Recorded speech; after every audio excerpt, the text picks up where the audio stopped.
Alright, so today I'm going to show you guys how to install a diverter valve on your MR16DDT or Nissan Juke if that's what you drive. This right here is your diverter valve. It's made of all plastic except for the spring on the inside, and the diaphragm is made of rubber.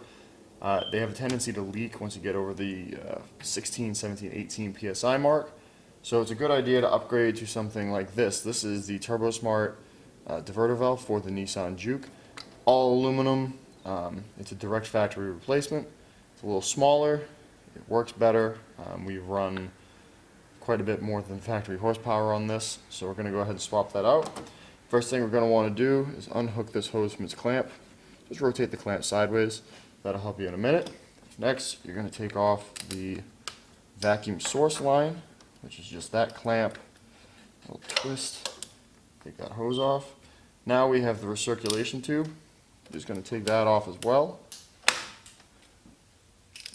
This one might fight you a little bit more coming off. Just give it a little twist and it will pop right off.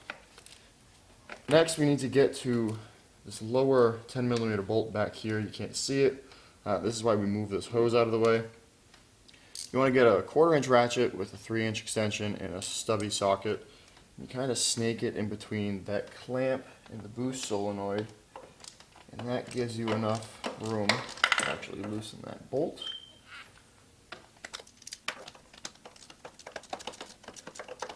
Of course, once you get it loosened up, you should be able to do it by hand.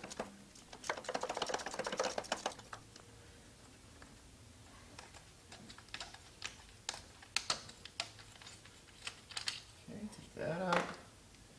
Then we remove the other 10mm bolt.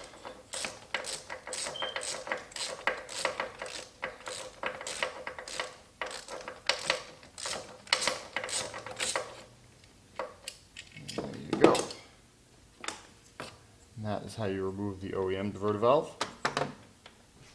Next you want to take your new diverter valve in the gasket. You want to slide that in there. Get one of the bolts just caught so that everything can get lined up.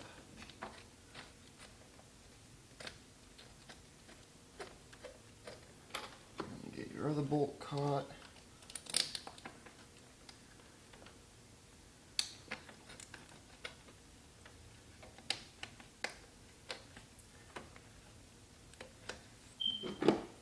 And then start with the lower bolt because it is the hardest to do. Just want to get it out of the way. Just tighten it up.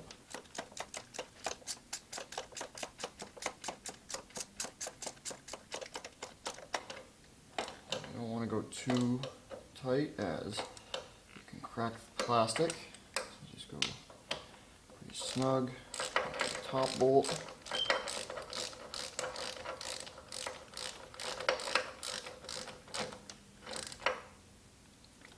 That. Now we can put our hose back in place back there.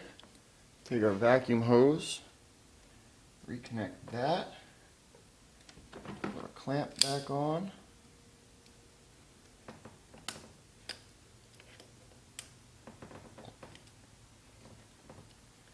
And then take our diverter line, put that back on.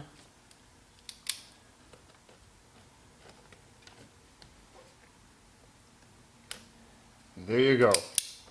Aftermarket diverter valve installed.